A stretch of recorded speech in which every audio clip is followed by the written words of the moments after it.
Hey viewers, welcome all of you on my channel inside tarot 33। कैसे हो आप सब? आई होप आप सब अच्छे होगे, अपना ख्याल रख रहे होगे। सो आज की read general timeless and collective read है हमेशा की तरह। और आज की रीड में आपके पर्सन की तरफ से जो मैसेजेस आपको चैनल होना चाह रहे हैं वही मैं करूँगी। एंड ये उनके करंट फीलिंग से रिलेटेड होंगे। जब आप इस वीडियो को देखोगे, इस रीड तक पहुंचोगे, ये तभी के लिए होंगे। सो ओपन माइंडेड होकर देखिएगा, बिकॉज ये general timeless and collective messages हैं जो कलेक्टिव्स के लिए हैं। और हो सकता है सारी बातें आप पे रेजोनेट ना हो। So let's get started.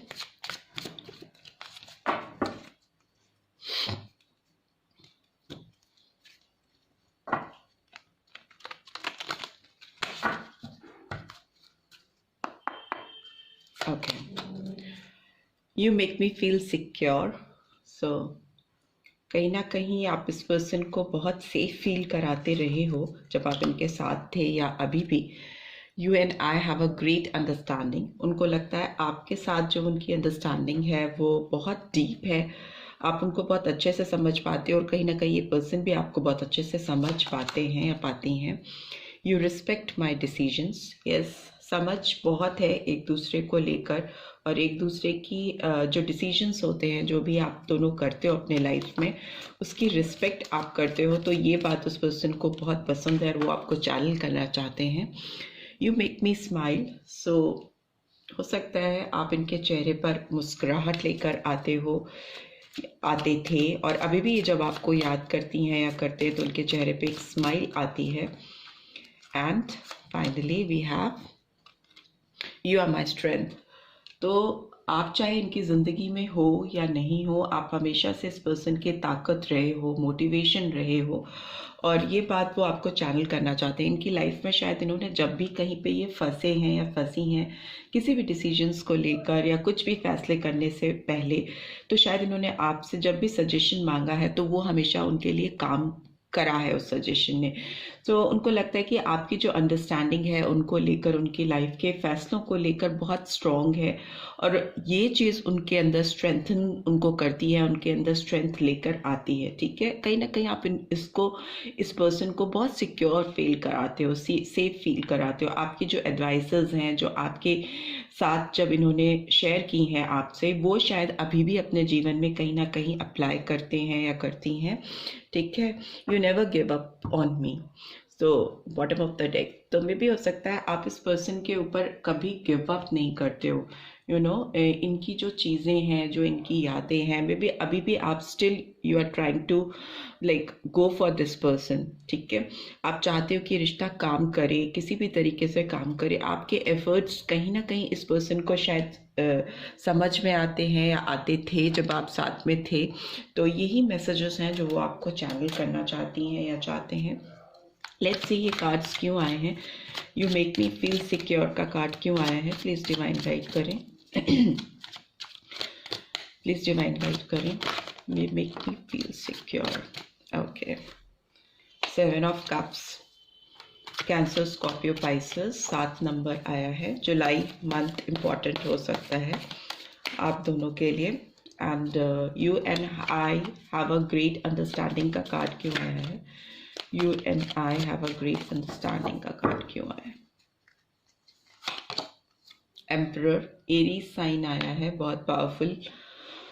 मेष राशि और नंबर 4, अप्रैल month. You respect my decision का कार्ड क्यों आया है?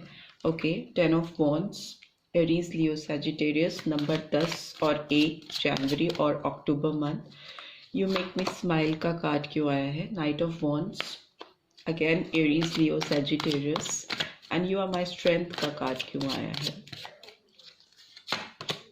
Okay, 7 of wands, Aries, Leo, Sagittarius. So Aries, Leo, Sagittarius sign बहुत पावरफुली आया है यहाँ पे जो दिखाई दे रहा है। And why this card, you never give up on me, क्यों आया है? Okay, 9 of pentacles, taurus, Virgo, Capricorn. ठीक है, तो ये साइंस आए हैं, बट मेजर अरकाना एक ही आया है। एम्परर का, तो मेष राशि इंपॉर्टेंट हो सकती है, बाकी सारे माइनर आर्काना है। And bottom of the deck we have 3 of swords. So Aries, Leo, Sagittarius, इसको इधर रख देते हैं। ओके, उसके नीचे एस ऑफ सोर्ड्स है, उसके नीचे सन का कार्ड है। वाओ। सो मुझे लगता है इस पर्सन की जो अभी कंडीशन है वो अच्छी नहीं है, काफ़ी हार्ट ब्रेक दिखाई दे रहा है। इस पर्सन के दिल काफ़ी टूटा हुआ है और काफ़ी जद्दोजहद करते हुए मुझे ये दिखाई दे रहे हैं पर्सन, या दे रही हैं। काफ़ी स्ट्रगल चल रही है उनके दिल में आपको लेकर, इस रिश्ते को लेकर बहुत पिंचिंग फीलिंग है इस पर्सन के अंदर, क्योंकि इनको लग रहा है ये आपके साथ कोई फ्रेश बिगनिंग क्यों नहीं कर पा रहे हैं। एक नई शुरुआत करने की चाहत है बहुत ज़्यादा दिल ही दिल में इस पर्सन के अंदर चल रहा है कि जो भी हार्ट ब्रेक हुआ है या आप लोगों में जो भी ब्रेकअप की सिचुएशन चल रही है, नो कॉन्टैक्ट सिचुएशन हो सकती है। इस पर्सन का दिल बहुत दुखा हुआ है इस समय, और मे बी एनर्जीज अगर वाइजा वर्सा चल रही हैं तो आप हो सकते हो वो पर्सन जिसका दिल इस समय बहुत बुरी तरह से हर्ट है, ठीक है, इस रिलेशनशिप में, जिसके लिए भी आप ये रीड देख रहे हो। और आपको लगता है कि क्यों नहीं आप दोनों के बीच में एक फ्रेश बिगनिंग हो सकती है। नो, सारे किले शिकवे छोड़कर, भूलकर क्यों नहीं आप दोनों एक नई शुरुआत कर सकते हो, क्यों नहीं चीज़ें फिर से रिक्रिएट, रीजनरेट हो सकती हैं। आपको लगता है कि जब सारी खुशियाँ, सारे आपके लाइफ के सेटिस्फैक्शन, सारी रोशनी इनकी आपसे और आपकी इनसे है, तो क्यों नहीं रिफ्रेश किया जा सकता है रिलेशनशिप को क्यों नहीं फिर से तरोताज़ा किया जा सकता है। वही एनर्जी है, क्योंकि कहीं ना कहीं ये पर्सन आपकी ज़िंदगी में जो एक खुशी का एलिमेंट लेके आते हैं ना, जो हैप्पीनेस वाला एलिमेंट है, जो आपकी एनर्जीज को ये एकदम full of excitement, full of excitement, new enthusiasm के साथ अपनी ज़िंदगी जीने लगते हो जब आप इस पर्सन के इर्द गिर्द होते हैं। Same with this person also, वो इस एनर्जी में आप आते हैं आपके साथ रह के। सो कहीं ना कहीं आप दोनों को ही इस रिलेशनशिप में एक फ्रेश बिगनिंग की, एक नए स्टार्ट की तलाश है। दोनों का दिल बहुत बुरी तरह से दुखा हुआ है, हर्ट है, और एक नई शुरुआत करना चाहते हो। दोनों के एंड से ये एनर्जी निकल के आ रही है। बट मुझे लगता है आप इस पर्सन को ओवरऑल देखें तो बहुत सिक्योर फील कराते हो, क्योंकि बहुत सारे ऑप्शंस इस पर्सन की लाइफ में हो सकते हैं राइट नाउ जब आप ये रीड देख रहे हो, ठीक है। जो उनके एडवाइजर्स हो सकते हैं, जो उनके सलाहकार हो सकते हैं, या जो उनकी लाइफ में उनको टाइम टाइम पे गाइडेंस देते हैं। बट इनको लगता है कि अभी तक जो बेस्ट एडवाइस या बेस्ट गाइडेंस मिली है किसी से, तो वो आप हो। बहुत सारे ऑप्शंस के बीच में उनको लगता है कि आप ही एक ऐसे पर्सन हो जो उनको कम्प्लीटली फील कराते हो कि वो सिक्योर है, वो सेफ है, वो जो डिसीजंस ले रही हैं या ले रहे हैं वो सही है, उनके फेवर में ही जाएंगे। सो उस तरह का कॉन्फिडेंस लेवल आप इस पर्सन को कहीं ना कहीं देते हो, देते आए हो, और अभी भी इस पर्सन को इस चीज़ का रियलाइजेशन है। You and I have a great understanding. आप दोनों के बीच में एक बहुत अच्छी मैच्योर अंडरस्टैंडिंग मुझे दिखाई दे रही है। बट मुझे लगता है इस पर्सन की लाइफ में किसी अथॉरिटेटिव पर्सन की बहुत डोमिनेंस है। May be father figure type का कोई पर्सन हो सकता है इनकी लाइफ में। मे बी उनके पापा या पिताजी ही हो सकते हैं, या बड़े भाई हो सकते हैं, या कोई ऐसा फ्रेंड जो उनसे शायद एज में बड़ा है या मेचोरिटी लेवल पे बड़ा है। उस तरह का कोई पर्सन है इनकी ज़िंदगी में जो कि इनको काफ़ी डोमिनेट करता है, बहुत अथॉरिटेटिव फिगर है ही, ठीक है। तो उनके साथ उनकी वो अंडरस्टैंडिंग नहीं है, वो कंपैटिबिलिटी नहीं है जो आपके साथ है। बट उनकी जो से है, जो वो कहते हैं इस पर्सन से या कराना चाहते हैं इस पर्सन से, वो करा के ही रहते हैं। तो कहीं ना कहीं मुझे ये पर्सन किसी के डोमिनेंस में दिखाई दे रहे हैं, किसी के पावर में दबे हुए से मुझे दिखाई दे रहे हैं, क्योंकि उसके बाद ही मुझे लगता है कि ये अपने decision making as per their choice कर नहीं पाते हैं। ओके, आप जबकि इनकी रिस्पेक्ट करते हो, उनके जो भी डिसीजंस होते हैं उसकी आप बहुत रिस्पेक्ट करते आए हो या करते थे। बट अभी ये जिसके भी सुपरविजन में है या जिसके भी कंट्रोल में है, वो कोई भी हो सकता है, XYZ। तो वो जो भी इनकी लाइफ में इनसे डिसीजंस करवाता है या इनको फोर्स करता है या इनके दिमाग से खेलता है या खेलती है, तो वो उनको at the end of the day काफ़ी बर्डनसम कर देते हैं, काफ़ी बोझ तले दबा हुआ महसूस करते हैं या करती हैं।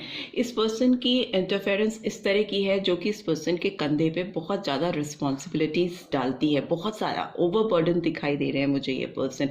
ज़रूरत से ज़्यादा रिस्पॉन्सिबिलिटीज़ ओढ़ लेना, इतनी रिस्पॉन्सिबिलिटी ओढ़ लेना या उड़ा देना, मे बी फैमिली प्रेशर भी हो सकता है, फैमिली रिस्पॉन्सिबिलिटी भी हो सकती है, जिससे इनके कंधे झुक गए। ठीक है, ये अपनी चॉइसेस बना नहीं पा रहे हैं अपनी लाइफ में, अपने डिसीजंस ले नहीं पा रहे हैं, क्योंकि डेफिनेटली ओवर पावर कोई कर रहा है इनको, कोई दबा रहा है, कोई सप्रेस कर रहा है, कोई कंट्रोल करने की कोशिश कर रहा है इनको और इनके लाइफ के डिसीजंस को। ऑल्दो मुझे लगता है कि आपकी ज़िंदगी की खुशी, इनकी ज़िंदगी की खुशी और इनकी अल्टीमेट हैप्पीनेस जो है वो कहीं आपकी ओर होकर जाती है, आपकी तरफ जाती है। नाइट ऑफ वॉन्ड्स का कार्ड दिखाता है कि ये अपने अंदर के जो पैशन है, जो अपने दिल की चाहते हैं, वो फुलफिल नहीं कर पा रहे। इनके चेहरे से मुस्कुराहट कहीं ना कहीं छिन सी गई है, तभी ओवरऑल में 3 ऑफ सोर्ड्स की एनर्जी आई। इनका दिल टूटा है और उनको लगता है कि जो इनकी लाइफ का रियल पैशन है, जो इनको ड्राइव करता है, जो इनको एक क्रेजी खुशी वाले जोन में रखता है, जिसमें ये अपने लाइफ में जो फैसले करते हैं उससे उनको खुशी मिलती है, एक्साइटमेंट मिलता है, वो मिसिंग है, मिस आउट हो रहे हैं इनकी ज़िंदगी से, राइट। सो इनको लगता है इनको वो स्ट्रेंथ, वो ताकत, वो सपोर्ट वापस चाहिए जो इनको मिलता था, जो कि इनको फोर्स नहीं करता था, इनको चीज़ों के लिए रेजिस्टेंस नहीं करनी पड़ती थी। अभी ये पर्सन जिस जगह पे खड़े, इनको बहुत सारे लोगों को संभालना पड़ रहा है, बहुत सारे लोगों की ऑब्लिगेशंस को फुलफिल करना पड़ रहा है, रिस्पॉन्सिबिलिटीज़ उठानी पड़ रही हैं, जिससे अभी ये इस जोन पे चले गए हैं कि they are like resisting too much. बहुत ज़्यादा इनके अंदर रेजिस्टेंस है, कुछ भी करने से पहले 1000 बार सोचते हैं या सोचती हैं। कोई भी फैसला इनका जो भी होता है उससे ये बहुत at the end of the day खुश नहीं होते, स्ट्रेंथ लो फील होती है। उनके जो भी मेहनत है, जो उनका एफर्ट है, जो भी वो चीज़ें करते हैं, वो उनको लगता है कि वो उनको कहाँ खुशी दे रही है, उनके पैशंस कहाँ सेटिस्फाई हो रहे हैं, उनके जो गोल्स हैं, जो उनकी क्रिएटिव साइड है या उनकी जो खुशियाँ हैं, वो कहाँ उनको मिल रही है, वो कहाँ मिसिंग है। जैसे लगता है कि एक मैकेनिक की तरह ना, एक mechanic robotic, you can say robotic way में वो जिए जा रहे हैं, रोज बोझ उठा रहे हैं, रिस्पॉन्सिबिलिटीज उठा रहे हैं, लेकिन खुद की खुशियाँ, खुद के पैशंस, खुद का प्यार, हैप्पीनेस मिसिंग है लाइफ से। वो इस जोन में आना चाहते हैं, 9 ऑफ पेंटिकल्स ऐसी कंफर्टेबल स्टेट होती है जहाँ पर आप अपनी ज़िंदगी को एंजॉय करते हो, फ्रीडम को एंजॉय करते हो, इंडिपेंडेंस को एंजॉय करते हो। इस पर्सन की लाइफ से खुशियाँ, फ्रीडम, इंडिपेंडेंस कहीं ना कहीं छिन चुकी हैं। ये इंडिपेंडेंट बिल्कुल फील नहीं करते हैं, बहुत ऑब्लाइज्ड फील करते हैं, बहुत ज़्यादा इनको लगता है कि हर समय, हर पल, हर दिन ये एक रिस्पॉन्सिबिलिटी को बेयर कर रहे हैं या कर रही हैं, और उसी के सहारे इनकी ज़िंदगी चल रही है, और इसमें ये बिल्कुल खुश नहीं है। और इनको ये स्टेज चाहिए जिसमें वो बहुत इंडिपेंडेंट फील करे, खुशी फील करे, और अपने आप से, अपनी ज़िंदगी से प्यार कर सकें। ओके, और मुझे लगता है इनको लगता है you never give up on me. आप अभी भी इनके ऊपर एफर्ट्स डालना बंद नहीं करते थे या नहीं करते हो टिल नाउ, और आप ही हो जो इनको इस स्टेट पर लेके जाते हो। जब वैसी स्टेज जब आप अंदर ही अंदर बहुत खुशी महसूस करते हो, सेटिस्फाइड फील करते हो, अपने आप से प्यार होता है, अपने काम से प्यार होता है, अपनी सराउंडिंग से, इन्वायरमेंट से प्यार होता है, तो उस तरह की फीलिंग्स हैं इस पर्सन के अंदर अभी आपको लेकर। और उनको ये स्टेज चाहिए जहाँ वो इंडिपेंडेंटली अपनी लाइफ को आपके साथ इंजॉय कर सकें, राइट। सो ऐसी ही फीलिंग्स निकल के आ रही है। लेट्स सी इस पर्सन के इनर मोस्ट फीलिंग्स क्या हैं आपको लेकर, इस रिश्ते को लेकर। ओके ओके,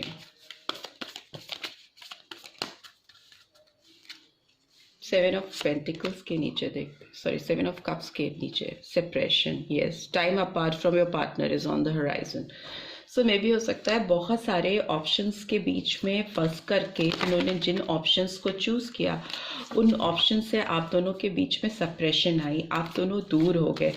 और अभी इनको लग रहा है कि जिन ऑप्शंस को इन्होंने चूज़ किया है उनसे अब दूर होने का टाइम आ रहा है, उनसे अलग होने का टाइम आ रहा है, और इनको अपनी इंडिपेंडेंस, अपनी ट्रू फीलिंग्स को सुनने की ज़रूरत है और उनकी तरफ बढ़ने की ज़रूरत है। एक इंडिपेंडेंस की चाह दिखाई दे रही है, जिसकी वजह से ये जहाँ फंसे हैं, जिन ऑप्शंस में उलझे हैं, वहाँ से अपने आप को सेपरेट करना चाहते हैं, हटाना चाहते हैं।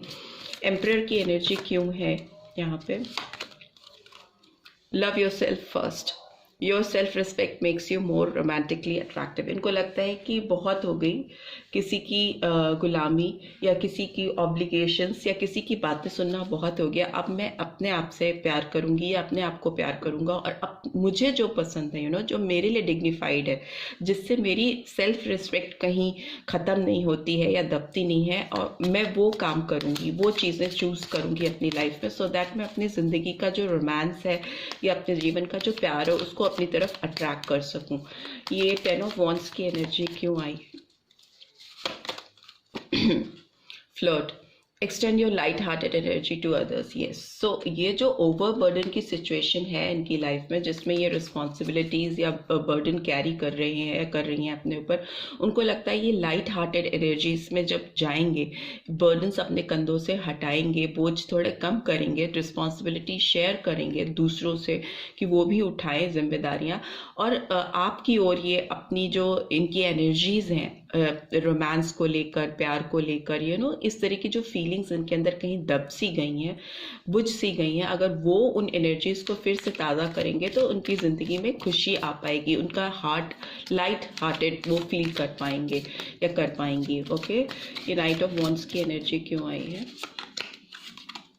Late your friends help you, ask for and accept support from others. Yes, अगर ये अपने पैशंस को फुलफिल करना चाहते हैं, ये अगर आपकी तरफ बढ़ना चाहते हैं और अपने डिज़ायर्स जो भी इनके दिल की तमन्नाएं हैं आपको पहुंचाना चाहते हैं, तो इसके लिए इनको अपने दोस्तों की मदद डेफिनेटली लेनी चाहिए, करने देनी चाहिए मदद इनके दोस्तों को, बिकॉज वो शायद वो चैनल हो सकते हैं, वो ज़रिया हो सकते हैं जो आप दोनों के बीच की दूरी को कम करने में या बिल्कुल मिटाने में बहुत ज़्यादा हेल्पफुल हो।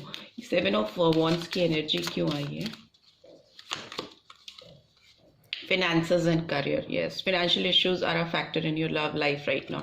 Yes, जो इनकी responsibilities हैं, जो इनको आपकी तरफ आने से रोकती हैं, जो इनके obligations हैं, जो इनके अंदर बहुत ज़्यादा resistance लेके आते हैं, जो इनको पकड़ के रखते हैं, जकड़ के रखते हैं, वो बहुत बड़ा बैरियर हो सकते हैं इस रिलेशनशिप में, बिकॉज इनकी जो फिनेंशियल कंडीशन है या जो इनकी करियर से रिलेटेड प्रॉब्लम्स है, जो इनको उलझा कर रखा हुआ है जिन्होंने इनकी ज़िंदगी में इस समय इस इंसान को, वो उसमें इस तरह से फंस के रह गए कि उनकी लव लाइफ, उनकी हैप्पीनेस, उनकी खुशियाँ या आपका साथ कहीं ना कहीं सप्रेस होके रह गया। इनको टाइम अब आ गया है कि ये एक ऐसी स्टेज को ढूंढें या तलाशें या बनाने की कोशिश करें जिसमें ये अपने फिनेंशियल एंड करियर साइड को और अपनी रोमांटिक और हैप्पीनेस साइड को, दोनों के बीच में बैलेंस क्रिएट कर सके, right. And bottom of the deck we have retreat, it's time to disconnect from the world. Yes, इनको थोड़ा सा ब्रेक ले करके ना अपने आप को जानने की, समझने की, तलाशने की ज़रूरत है कि अल्टीमेट खुशियाँ, अल्टीमेट एम क्या होना चाहिए लाइफ का। अगर आप बहुत पैसे कमाते हो, आप बहुत सारी ऑब्लिगेशन और रिस्पॉन्सिबिलिटीज़ को निभाते हो, वो अच्छी बात है, वो भी एक लाइफ का एक हिस्सा है, बट एक हिस्सा आपकी ज़िंदगी का एक ये भी है कि आप अपनी खुशियों को, अपने डिज़ायर्स को, अपने प्यार को भी, उसकी भी कद्र करो, बिकॉज अगर आप वो दोनों के बीच में एक म्यूचुअल बैलेंस नहीं क्रिएट कर पाते हो तो कहीं ना कहीं आप अपने मेंटल हेल्थ को चैलेंज करते हो। तो मेंटल हेल्थ अगर आपकी चैलेंज होती है और डिस्टर्ब होती है तो आपकी फिजिकल हेल्थ भी चैलेंज होती है, और अगर आपकी फिजिकल हेल्थ चैलेंज होगी तो डेफिनेटली आपकी फिनेंशियल वेल्थ भी आपकी अफेक्टेड होगी, क्योंकि कहते हैं कि एक स्वस्थ शरीर में ही स्वस्थ मस्तिष्क का वास होता है, स्वस्थ शरीर में ही स्वस्थ मस्तिष्क का वास होता है। तो एक हेल्दी माइंड जो होता है वो हेल्दी बॉडी में ही रहता है। तो अगर ये सारे कॉन्सिक्वेंसेस इनकी लाइफ में चलते रहे तो इनकी सफ़र डेटेरिएट होगी, इनकी हेल्थ डेटेरिएट होगी, इनकी जो शारीरिक क्षमताएं हैं वो धीरे धीरे कम होती जाएंगी, जिसकी वजह से इनको मेंटल स्ट्रेस बढ़ेगा, और फिर मेंटल स्ट्रेस बढ़ने से डेफिनेटली आप अपनी पूरे फुल पोटेंशियल से काम नहीं कर पाओगे और आपका अर्निंग, आपका फिनेंशियल ग्रोथ कहीं ना कहीं ब्लॉक होगी, रुकेगी, हिंड्रेंस आएगी, राइट। सो इट्स टाइम कि वो अपने आप को एक ब्रेक दें, पॉज लें, और जो उनकी ट्रू फीलिंग्स है या ट्रू खुशियाँ हैं या सच्चा जिनके साथ और अच्छा जिनके साथ फील होता है उनकी तरफ बढ़े, एक इंडिपेंडेंट स्टेज को भी लेकर आए जो उनकी खुशियों की तरफ लीड करती है, तभी उनकी जो रियल ग्रोथ है वो हो पाएगी। और इस इस रिलेशनशिप की भी ग्रोथ हो पाएगी, क्योंकि डीप इन देयर हार्ट कहीं ना कहीं आप हमेशा उनके दिलो दिमाग में चलते रहते हो। Excuse me. और किसी की फीलिंग्स को, किसी के ख्यालों को आप बहुत ज़्यादा सप्रेस करते हो, तो कहीं ना कहीं आप अपने खुद की फीलिंग्स और डिज़ायर्स को भी सप्रेस करते हो, which is not good for you as well. So this is what I am getting. I hope आपको इससे गाइडेंस मिलेगी, इस रीड से मिली है, then do give this video like, और फर्स्ट टाइम आए हो तो सब्सक्राइब करके जाना मत भूलना। Thanks for watching, see you next video, till then take care, bye.